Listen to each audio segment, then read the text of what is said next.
But now, let's hear from the new Justice Secretary. We could see looters running amok, smashing in windows, robbing shops and setting neighbourhoods alight. In short, if we fail to act now, we face the collapse of the criminal justice system and a total breakdown of law and order. This is not the plot of some dystopian film. This is the legacy of the last Conservative government. This is the legacy of the guilty men. This crisis is now very close indeed. Shabana Mahmood there. Let's speak to John Craig, our chief political correspondent, shall we? In fact, I understand that we do actually have a piece on this. We'll come to you in a moment, John Craig. An announcement that has concerned both pressure groups and victims worried about the early release of prisoners is what we're going to be talking about. Our correspondent Becky Johnson has been speaking to them. They drove there and they were greeted by armed police. My wife lay down on the floor and she could see... sorry, I do get emotional about this. Could see they were trying to resuscitate Oliver. Sorry. I remember screaming and just collapsing on the floor. Oliver Freckleton was Rob's oldest son. He was stabbed to death at a house party in Burton-upon-Trent in 2021. He was just 19 years old. See, that's where it happened. One person was convicted of Oliver's murder, 3 convicted of manslaughter. But less than 3 years after Oliver's death, one of his killers has already been released from prison. The prisons are full, and some people will say, well, something has to be done. But how did it feel when someone who'd been convicted of killing your son was released early? Angry. The criminals' feelings seem to be taken more into account than the victims. What I say might be controversial, but these prisoners, they've got rooms in their cells for televisions, luxuries. Take them out, put another bed in. I know there's people out there saying, oh, that's inhumane. So what? Really, so what? There are fears that releasing more prisoners early will increase the rates of reoffending. Every week, 3 murders or sex crimes are carried out by criminals on probation, according to figures released by Labour last year when they were in opposition. Then the party claimed it showed the probation system was in chaos. Even those who believe something must be done to create more space in jails believe it needs to be carefully managed. We absolutely welcome today's announcement by the government to reduce the prison population, to tackle that crisis of overpopulation in our prisons. But Oliver's family and many others feel victims have been failed and forgotten. Becky Johnson, Sky News, Burton-upon-Trent. Well, our chief political correspondent, John Craig, is with me now. John, the Labour government are clearly putting a lot of this at the feet of their predecessors. Do you think that's fair, or is this something that's been brewing for much longer? The guilty men, that was the phrase Shabana Mahmood used, wasn't it? We see this when governments come in. They always say, oh, a terrible legacy we've been left by the last lot. And we're seeing it here. We've got Wes Streeting talking about the NHS is broken.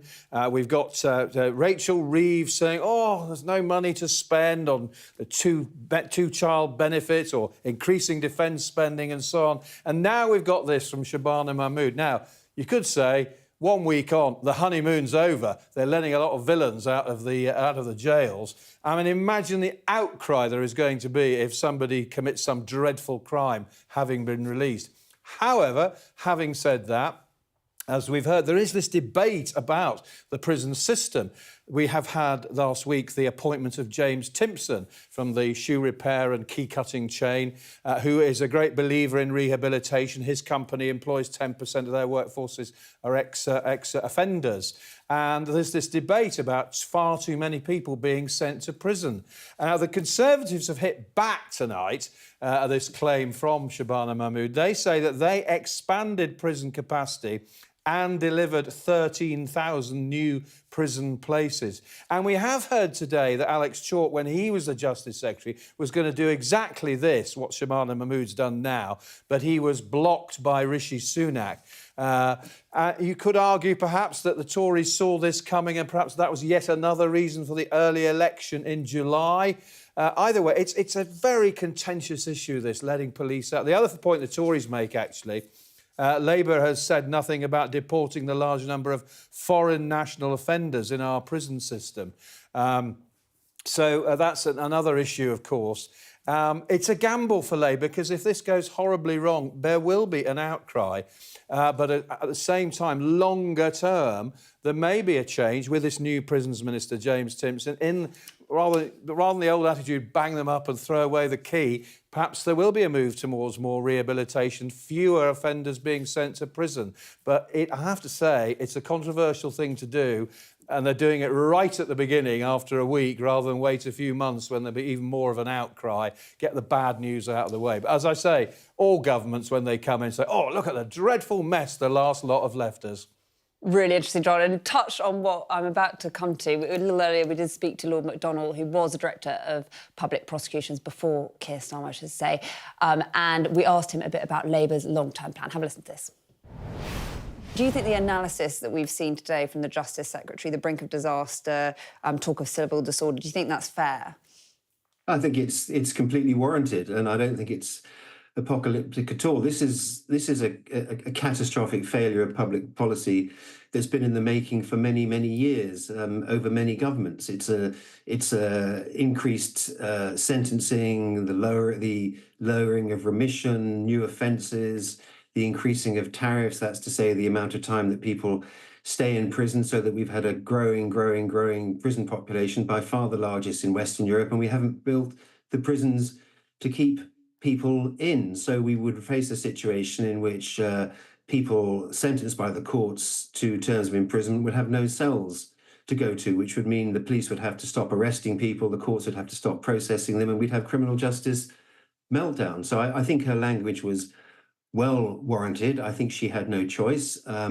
The previous government was very well aware of this situation. Indeed, Alex Clark, the former Secretary of State for Justice, was trying to persuade the former Prime Minister to do exactly this, and the Prime Minister wouldn't because it was regarded as bad electoral politics. So this has been dumped in Shabana Mahmood's lap, and she's done, I think, the only thing that she could do in order to salvage something from this disaster. Do you think it's fair of Shabana Mahmood to basically blame the last Conservative government, given, as you say, this stretches back much further, this is about building prisons, etc., over a long period of time? Yeah. It stretches back to the last Labour government as well. I mean, sentences have been ratcheted up for years and years and years. We've had a sort of arms race between the two major parties, who can talk toughest on crime, who can get more people in prison, who can pass the longest sentences. The problem is building your way out of this is a terribly expensive thing to do. When you build a new prison, each new cell takes no less than £630,000 of capital expenditure. £630,000 per cell. So at the end of the day, you have to ask yourself whether you want to build prisons or whether you want to build hospitals, whether you want to build prisons or whether you want to build schools. I think that what we need is a completely new approach to crime and punishment and penal policy. And actually, I think there's been a big tell from this government. I think Keir Starmer's appointment of James Timpson, the well-known prison reformer, as prisons minister is a real tell that Keir Starmer wants to go further than this. This is a sticking plaster policy. These releases will give us 18 months of space. I think what the government wants to do is to go further and take a much broader look at the way we deal with sentencing and prisons and people who commit crimes. And I think we're going to see more moves in the future.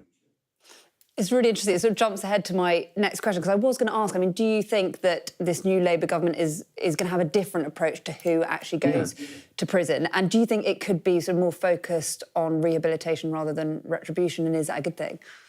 Well, James Timpson, his view, and he's said this on more than one occasion, is that only about a third of the people in prison at the moment need to be in prison. These are the dangerous offenders, the people we need to be protected from because they're dangerous. He says there's another third who should be out in the community getting therapeutic interventions for drug addiction, for mental health and so on, and another third who should be out in the community getting community sentences. Now, Keir Starmer is a careful guy. I know Keir Starmer. He's a careful person. He likes to plan ahead. He likes to do things step by step. There is no way, in my view, that Keir Starmer would have appointed James Timpson as Prisons Minister without thinking very, very carefully about what it was that James Timpson was going to be likely to want to do and what he'd support. And that suggests to me that Keir Starmer has appointed him for that reason. He knows what James Timpson thinks. And that appointment tells me that we're going to see a different approach from this government to crime and punishment, much more focus on rehabilitation, much more focus on treatment and punishment in the community, and less focus on prisons. You talked about the kind of politics. I mean, do you worry that there'll end up being a political backlash to that if it's seen to be less tough, I guess? Yeah, well, the real risk for the government is that someone or some people who are released early commit serious offences during their period of early release. That's when a backlash starts. If someone's released a few weeks before they would have been in the absence of this policy, and during those few weeks of freedom that they've been granted, they commit a serious crime, that's going to cause a backlash. So there are obviously grave political risks and grave risks to people who might be harmed in that situation. But we've got no choice at the moment. This policy has to be enacted because we simply haven't got the cells into which to put people. And that's a failure, as I said, of successive governments. But in the end, at the end, one has to ask the question about whether the vast expense of prisons is a good way of spending public money. If you take two cohorts of people who commit similar offences, one cohort sent to prison, the other put into community rehabilitative measures, the ones who go to prison have a far higher recidivism rate of reoffending when they're released than those who are on rehabilitative provisions in the community. So prison is not just unbelievably expensive as an option for society, it also doesn't work. It works less well for those sorts of people who are better suited to therapeutic interventions, to community service, to punishment in the community. So it's a double whammy. It costs more and it doesn't work. Yeah, it feels like it's really important to talk about this kind of long-term impacts, but I guess in terms of the immediate crisis that we've been talking about today, and you touched on this as well, do you think there is inevitably going to be an impact on safety? Is it inevitable that some of these people that are released early will reoffend? Well, I mean, recidivism rates are about 25% for people who are released from prison, so it is certainly a possibility. But these people are going to be released from prison anyway. We're just talking about people being released from prison a few weeks earlier than they would otherwise be. We're not talking about people getting, 10, 15 years off their sentence. And the last government was releasing people early as well, but rather under the radar. It was releasing people 70 days before the end of their sentences, and that impacted 10,000 released prisoners. So all governments, being honest about this, understand that we've got ourselves into the position where we simply have to do this. And that's a terrible risk, of course, but we have to do it.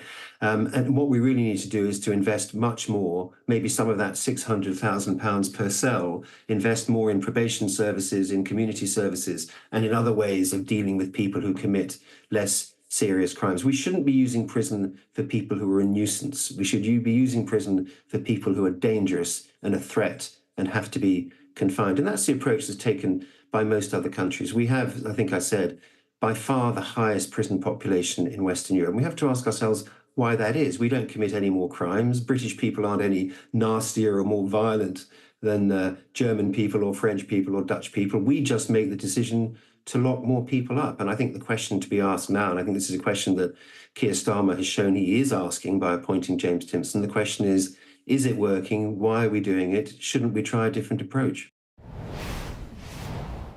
Let's bring in our panel, shall we? The author and broadcaster Andy Bell and broadcaster and journalist Daisy McAndrew. Delighted you two have joined me on a Friday night. Thank you. Andy, let's start with you. We're talking about James Timpson a lot and the fact that there might be a whole new approach more focused on rehabilitation. Do you think politically the government would get away with that? It's certainly risky. I mean, the moment that it looks as if governments are being soft on crime, it becomes extremely difficult. But I think everything we've heard in the last 24 hours points to the fact that there is a real problem brewing here. Not even brewing, now coming to boiling point. And it's interesting that Alex Chalk, who up until a week ago was the Justice Secretary responsible for all this sector, now obviously no longer Justice Secretary, but also has lost his seat. He has been saying essentially this week that even doing what the government is doing today, and from what we can gather, he was pretty much getting ready to do it as well if he'd been able to in the previous government, that only buys you 18 months. Essentially, if you don't do anything else, in 18 months' time, even with people being let out after serving 40% of their time, you're going to be back to where you were. So what do? Either you have a new policy or you've got to start building some extra prison capacity pretty fast, and that sounds pretty difficult. Yeah. And Daisy, what's your view on this? Fascinating interview with Lord Macdonald there, and he ended up by saying, why have we got the highest prison population in Europe? Why do we have the highest reoffending rates? And the answer is, I think, quite easy, because for the last 15 years or so, politicians have been feeding us this line that the answer to crime is longer sentencing. So they've been cramming our prisons with far too many prisoners who come out and commit more crimes, instead of working out that actually the answer is to concentrate on fixing these people and perhaps sending fewer people. And why have they done that? Because it's popular, it's cheap and easy. Not cheap financially, but it's a cheap trick. So you're going to get a very positive front page on the Daily Mail saying, this government is tough on criminals and they want to send them away to prison for longer, and that perhaps they'll be buying some votes. So they have, in effect, I think, been selling the security and selling the prisons down the Swanee in order to buy those cheap votes. And now it's coming back to bite them and us. And it feels like the Justice Department, it's not particularly fashionable in the sense that it never gets invested in. Exactly right. It's easy cuts. Do you think that's one of the problems, Andy? Yeah, well, absolutely. Under the current plans of the Labour government, as far as we can make out, something like the Justice Department is going to face cuts in real terms, because it's not going to be a protected department unless we're going to have a real change of heart here. I remember going into the election, the Institute for Fiscal Studies saying if you add up what we think are the plans, and if you really are talking about getting debt falling in 5 years, which is the fiscal rule, where are these cuts in real terms going to fall? And it's going to fall in unprotected departments. And justice, the prison estate, is one of those unprotected departments. And one of the issues that's always really irritated me about this subject matter is people say it's the criminal versus the victim, as i.e. you're either on the side of the victim or you're on the side of the criminal. And that's just complete baloney, because if you create more prisoners, you create more victims, because you create more crime. The more people you send to prison, the more those people will reoffend and the more crimes there will be, and therefore the more victims there will be. So, both the victims and the criminals are on the same side of the equation, not the opposite side of the equation. It does sound as if this government is going to move in a different direction because of the appointment of James Timpson as the minister. And that is going to be politically difficult because obviously Keir Starmer has been labelled a lefty lawyer for a long time by a certain section. But it's very interesting, if you look at what he did when he was Director of Public Prosecutions, he was not soft on crime, and he would certainly make the case that, for instance, after the London riots, there was quite a lot of criticism inside the CPS in terms of the people who were being sent to prison for what could be considered as relatively minor theft. But in that role, he was pretty tough on crime. And also, Ali, John Craig was absolutely right. It's not a coincidence that this is being dealt with very, very publicly in the first few days of the Labour government, because it's going to be controversial. It's going to get bad headlines from certain quarters of the newspapers, and it's better to get it over and done with, rip that bandage off now. That's what I was going to say. It slightly reminded me of kind of Cameron Osborne, where they seem to kind of blame a lot of these things straight away and make very difficult decisions. Do you think we're going to be seeing more of this, not just on prisons? Oh, we already are. I was at an event with Rachel Reeves on Monday in the Treasury, where she's promising to have an inheritance spending review before the summer break. And basically, we were all looking at each other and saying, basically, that means you're just going to hammer home again the idea that there is no more money. In fact, I asked one of her team, was there a note left saying, there's no more money when you got into the Treasury? And they laughed and said, no. But that's essentially the message they keep hammering home. And they're going to have this review, as I say, before the summer. Are they going to get away with that, do you think? Well, again, they will get criticism from certain quarters, but it's not as if any of us didn't know that there was no money left. We'd been being told this for ages. The Institute for Fiscal Studies was saying during the campaign there is no money, and there are going to have to be cuts. Nobody's admitting this. And yes, the idea that this government can suddenly sort of shake the magic money tree and increase growth, but that will take time. That's not going to happen overnight, and it's going to be a very, very bumpy few months, if not a couple of years. Thank you both. We will come back to you. There's plenty to cover this evening. And that story is sure to feature in tomorrow's papers. We'll have our extended press preview and news review from 10:30 this evening with tonight's news and tomorrow's headlines. Joining us will be the editor of the Jewish Chronicle, Jake Wallace-Simmons, and the Daily Mirror columnist, Susie Boniface. You're watching The Politics Hub. Coming up. A defiant President Biden resists pressure to withdraw from the US election. Plus, a test for the new government as 4 people die trying to cross the channel and dozens more are rescued. And as a nation prepares to meet the Rees-Moggs, we ask whether politicians on reality TV show make for good TV.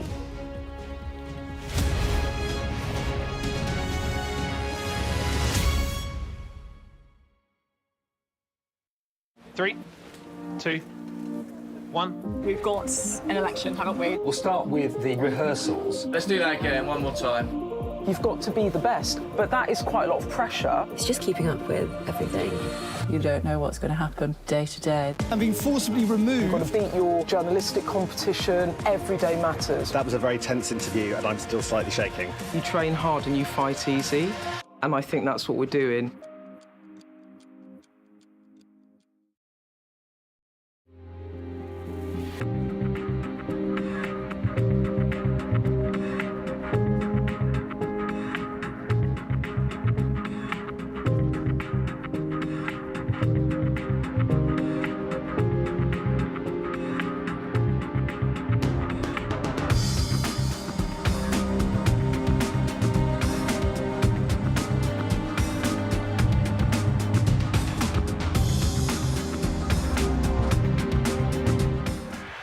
Sky News. From the Sky News Centre at 7. Now that you're up to date, we can go into a bit more detail. Things can change incredibly quickly. Taken by surprise. Have you ever known a moment like this in British politics before? Yes. Cheers. We'll start with breaking news. Let's get the latest on the ground. So, by the end, we'll hopefully all understand what's going on in the world just that little better.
Welcome back. Well, the drip of Democrats calling on President Biden to step aside of the US election is likely to continue over the weekend, with even some of his staunchest allies now questioning whether he should carry on. Veteran Congressman Jerry Connolly, considered a close friend of Biden's, has said the option of switching to Vice President Kamala Harris needs to be on the table as support and funding begins to drain away. Well, I'm pleased to say our US correspondent James Matthews joins us now. And last night, I guess it felt like a bit of a make or break moment. Tell us a bit about what's happened since then and what the mood's like. Hi, Ali. Yeah, everything's make or break for Joe Biden at the moment, isn't it? Although last night, I suppose it was neither. He was steady enough. You know, it wasn't bad enough to drive him out. Neither was it good enough to guarantee him a long-term future in post. He got through it. He was steady. I mean, he looked 81 years old, but he did look a president. He did talk the talk when it came to serious, hard politics on foreign policy and so on. And he is a master of that subject area, and he was commanding on it, talking about China, North Korea and Russia and so on. So, yeah, he got through that. It was quite clever, I thought, of the Democrats to host that news conference in the NATO setting, emphasised his stature still as the leader of the free world, as the hub of NATO. And indeed this morning, part of the rearguard action by Biden supporters within the party is to say, look at NATO, look at the success of NATO, listen to the endorsements of the likes of Keir Starmer, Macron, you know, the kind of statesman-like edge that Biden brought to that set of circumstances. Of course, they are emphasising people should focus on that because everybody is focusing on the gaffes, are they not? A gaff-tastic president once again with, confusing Zelensky for Putin, confusing Kamala Harris for Donald Trump. And that, for many, particularly for the more disengaged audience, that will define Biden's performance during NATO and further confirm the suspicion that he is a man who is not fit enough for office. It will feed into this narrative that he is a stubborn old president clinging on desperately and ignoring a growing crescendo of complaint within the Democratic movement. 21 congressional Democrats now have publicly called for him to quit, 21 and counting, because there is widespread private worry about how fit he is and how mentally sharp. That will have been relayed to him last night, Ali, by Hakeem Jeffries, the leader of the Democratic caucus in the House of Representatives. He met Biden after the news conference and told him some home truths.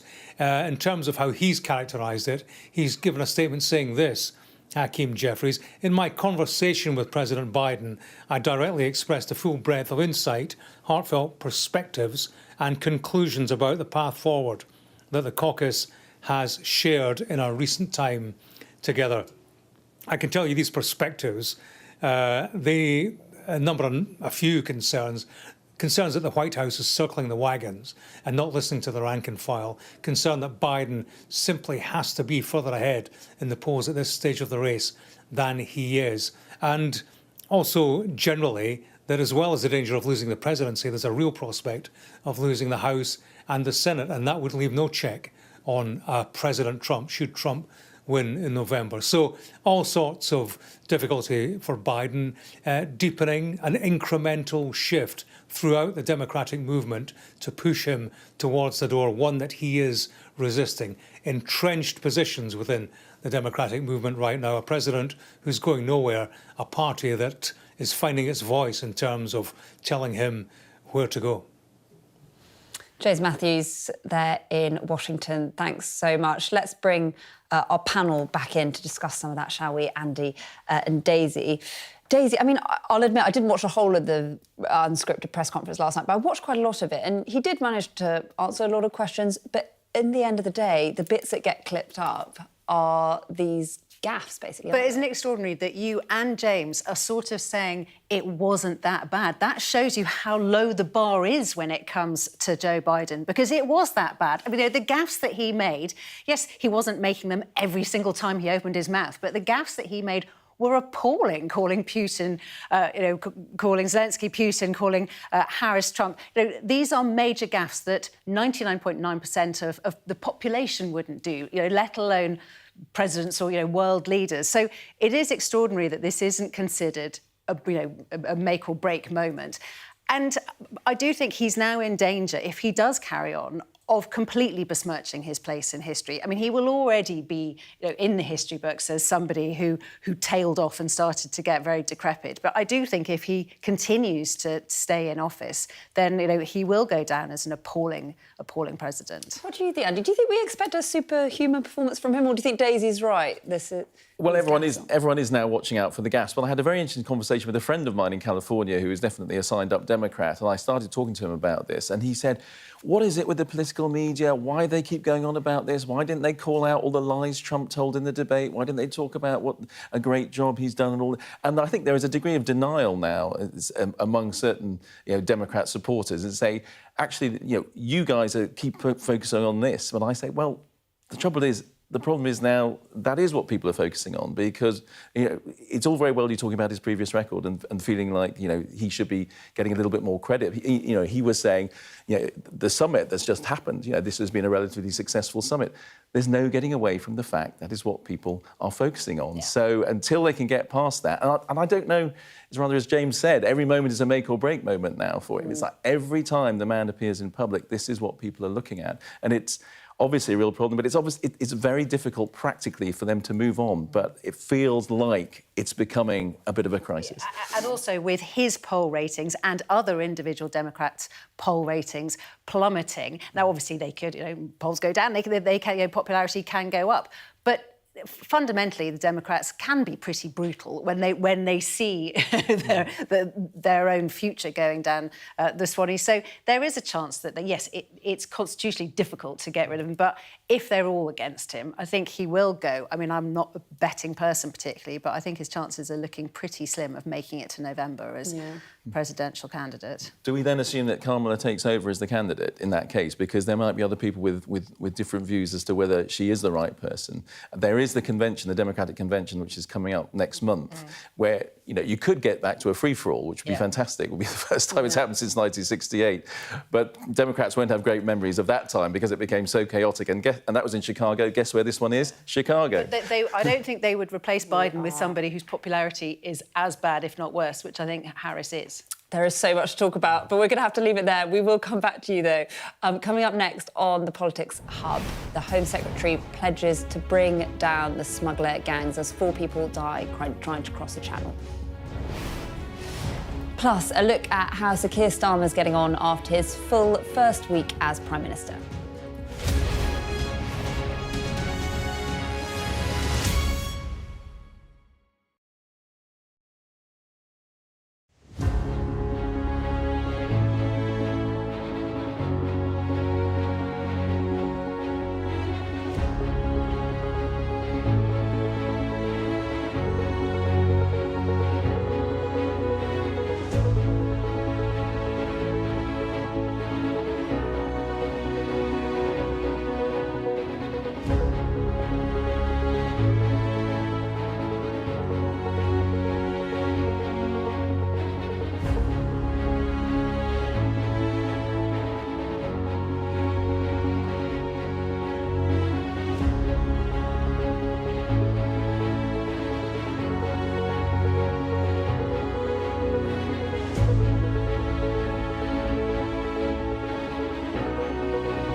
Welcome back. Well, there was another stark and depressing reminder today of the sheer scale of the task facing the government, as 4 more people died and dozens were rescued attempting to cross a channel in small boats.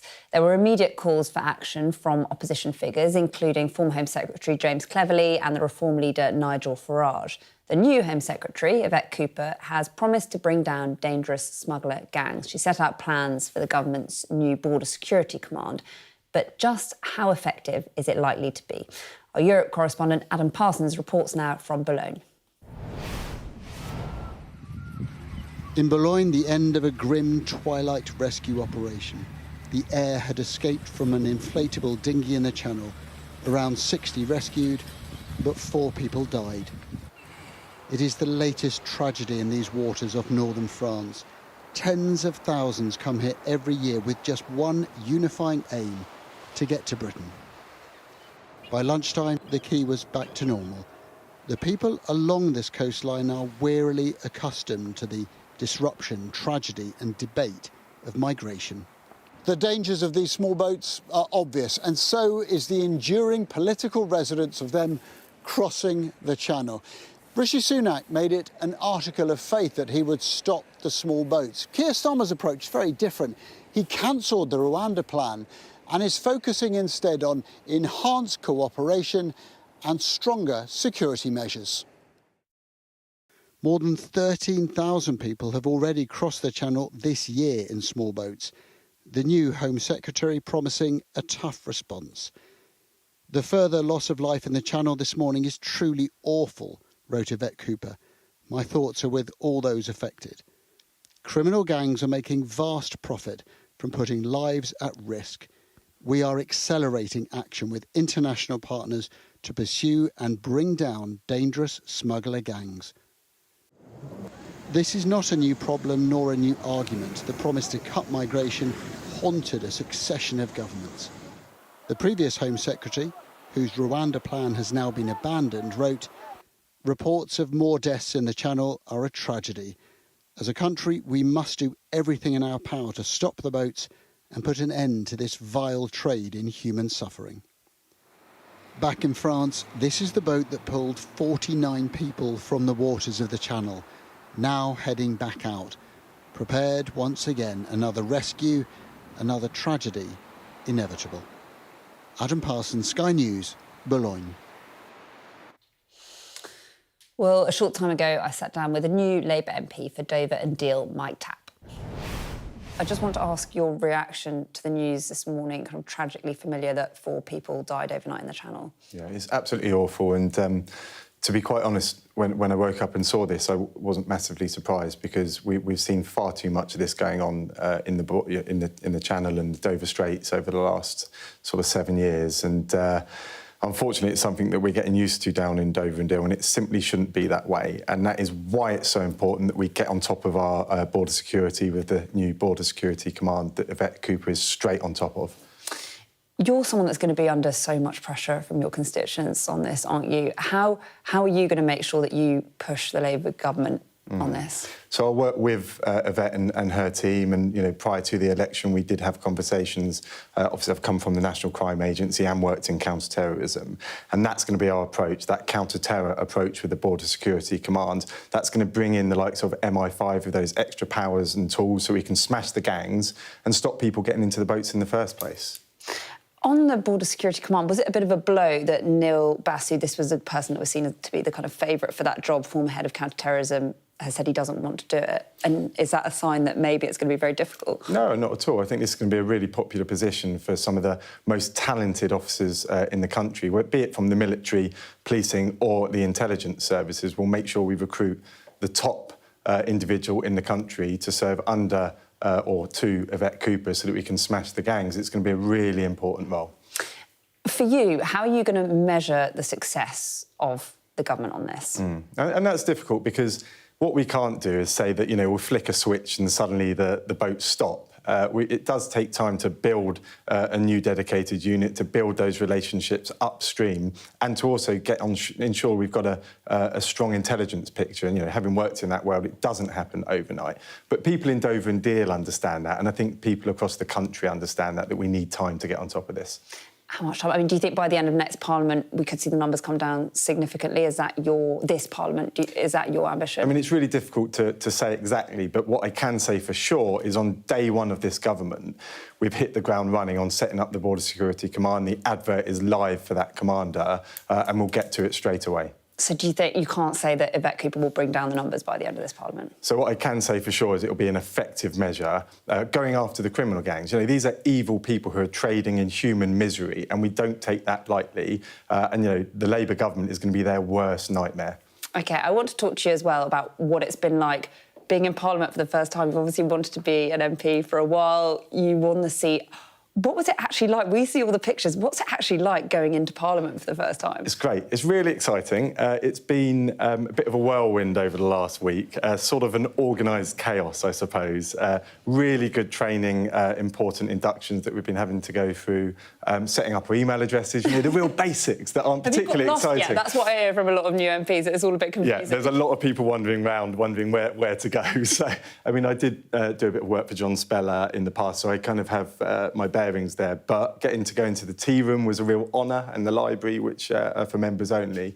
But yes, there's a lot of lost people, but also a lot of tradition as well, I guess. That's it, and I think there's the sort of sense that I get is a real enthusiasm to get started, and you'll see most of the new MPs back in their constituencies this weekend, starting that service, but also forming teams around them so they can be as effective as possible. Is it what you expected? Is it very, you know, kind of tiring, a bit of a strain on the family, I guess, as well sometimes? I think at this initial phase, it's quite a strain, but nothing to complain about. We've worked hard to get here, and we're now ready to serve. But once we get into that battle rhythm and that pattern of life, you know, it will ease off. But we've hit the ground running, and you've seen some really good policy coming out already. I'm pleased we got chat about that, because I was really interested to kind of hear what it's actually like being a new MP. And I guess you're also we need to talk about the Conservatives as well. They're trying to find a new leader. Who would you fear the most? Go on, tell us. It's a difficult one. I think they've got to look at the long-term future of the Conservative Party, haven't they? And obviously I'm not going to name any names, but, you know, it seems like a bit of a chaos going on there at the moment. But the Conservative MPs that I've spoken to and met with have been very pleasant, and there's you know, nice relationships there, and I think it's important to work cross-party where we can. You've got some Conservative friends already? I think, you know, it's a pleasant relationships, which is really important. People are fed up of that tribal politics now, but it's all about delivery and putting the country first, essentially.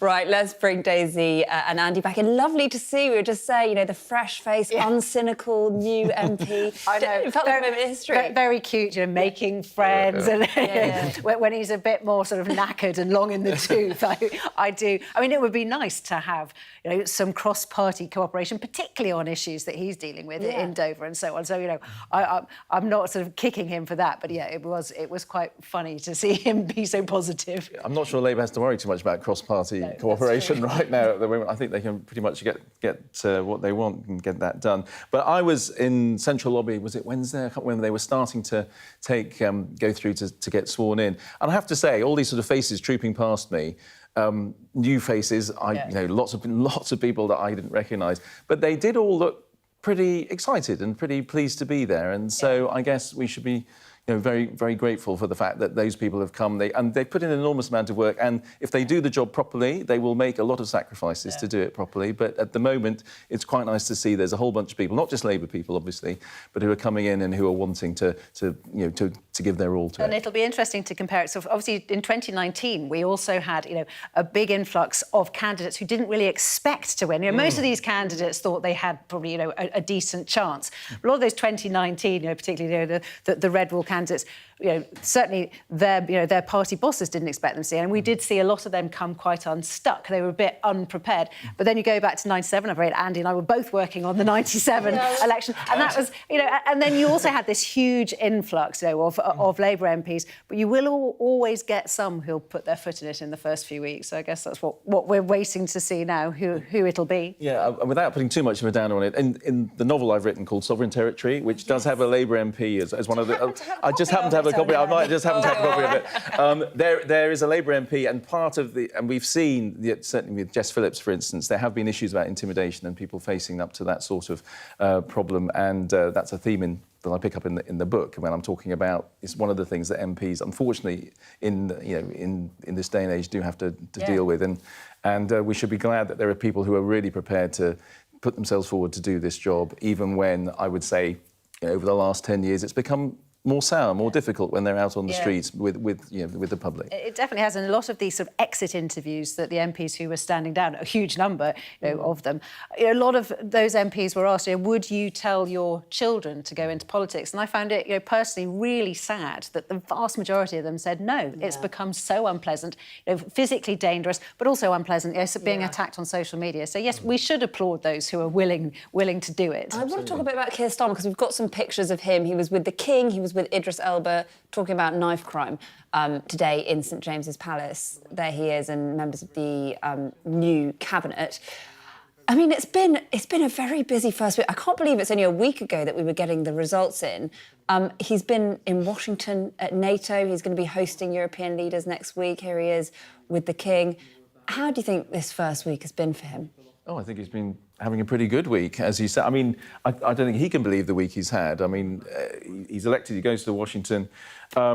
We were talking earlier about the problems with the prisons, and yes, this is obviously an issue that has come at them, but they kind of knew what they were going to do about it from reading between the lines, and they know how they're going to try and essentially say this is all the problem that we've inherited from the previous government. But overall, it's been a pretty good week. And of course, it could be crowned on Sunday with the most extraordinary. He's going to be in Berlin for the genuine football fan, we have to say. He's going to be there. I mean, imagine if England win the Euros within about a week of him taking over. It is extraordinary if you think that the timing was all Rishi Sunak's doing. He knew that the new probably Labour Prime Minister was going to be going to NATO and hobnobbing with Joe Biden. He knew that the Euro final was going to be this weekend and that potentially we'd be in it. So he sort of handed Keir Starmer this on a plate. And also handed problems with prisons and things. So well, yes, I'm not saying everything he's handed him has been particularly helpful. I agree. Particularly for a football fan, he's going to be very happy to be having that.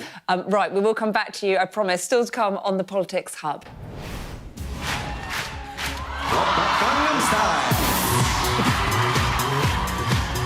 A reminder of the politicians who turned to reality TV as Jacob Rees-Mogg allows cameras into his family home.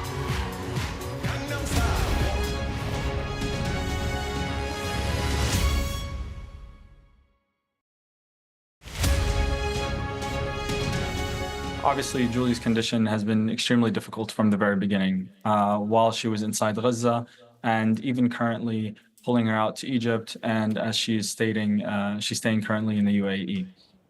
What's extremely upsetting about the situation is obviously the fact that they're already living in a very difficult situation inside of Gaza. The stress of possible war, on top of that, you have the unknown of being able to be taken out or not.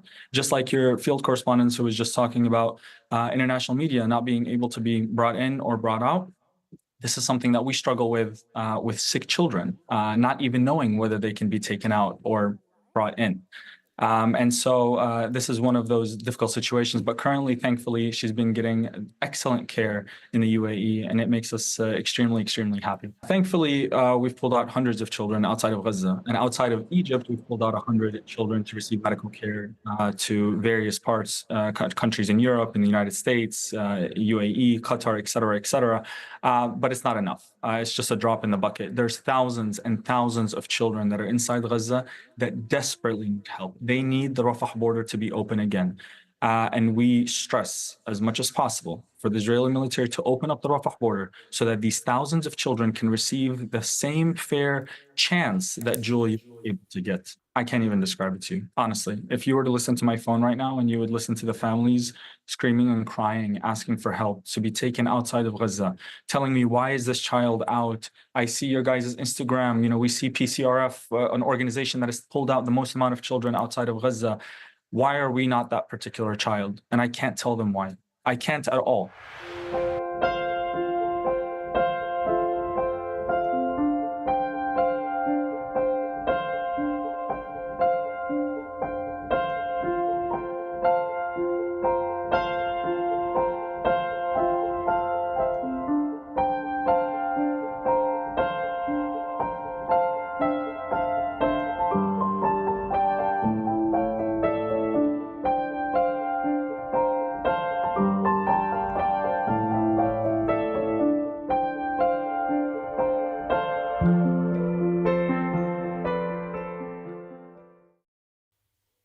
Hello, welcome back. Well, it may have felt like the first week at school for many of the new MPs arriving in Westminster, but spare a thought for those hundreds of candidates who lost their seats. For them, it's been a week of asking themselves, what's next? Some will be plotting a new career, perhaps in the media. A select few will be dreaming of stardom, or at the very least, a slot on this year's Strictly or I'm a Celebrity, following the well-trodden path of a few famous faces. While you're an MP, you do owe a duty of dignity to the office. So when you've left, you can do what you like. I only have 3 letters, my love. OMG. Get out there and get your vaccine. Hush not, child. Matt Hancock, in the last few minutes, has resigned as Health and Social Care Secretary. The former Health Secretary, Matt Hancock, was today accused of cashing in on his pandemic profile after it was confirmed he would appear on I'm a Celebrity, Get Me Out of Here. 18,776.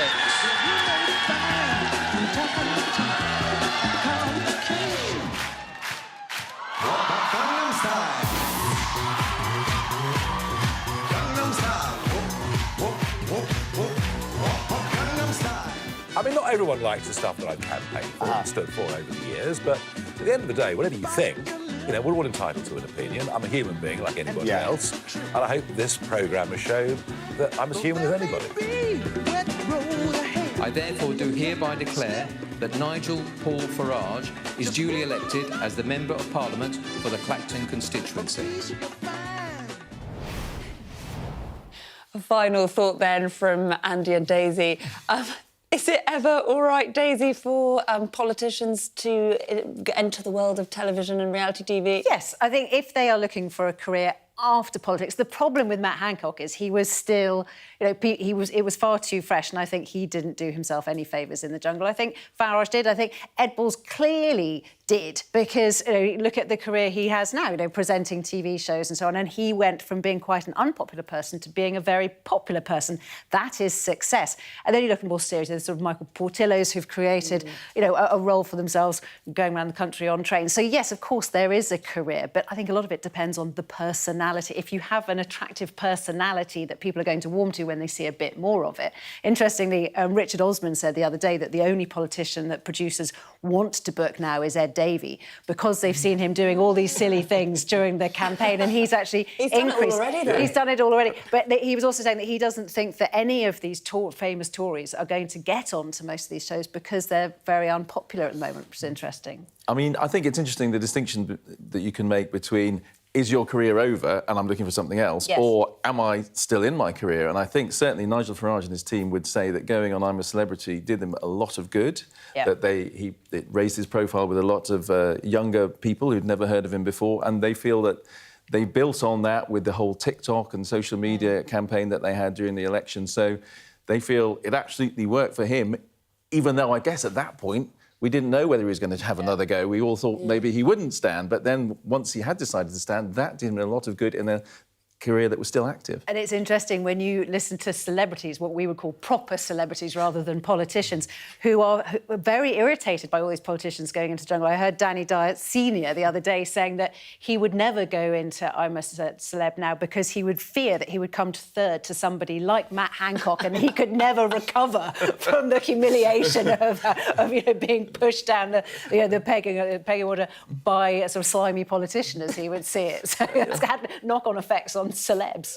The reason we're doing this is worth saying is because Jacob Rees-Mogg is having a kind of fly-on-the-wall documentary in his own home, I think. And I heard that he advised Nigel Farage not to go on I'm a Celebrity. So I guess where is the line, Andy? Well, I mean, Nigel Farage obviously didn't follow his advice, and I'm sure he would say that it worked out well for Nigel Farage. As you say, at this stage, do people want to see inside Jacob? Well, we probably do want to see inside Jacob Rees-Mogg's house. We do, don't we? Now, whether he can change his public perception will be different. I mean, the fact is, we know Jacob Rees-Mogg in person is extremely polite. He always will go out of his way to have a word with you.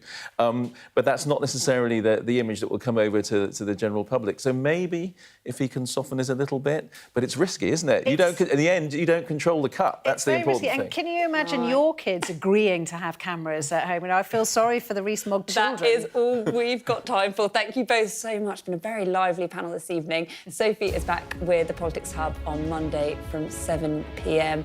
Up next, it's Gillian Joseph.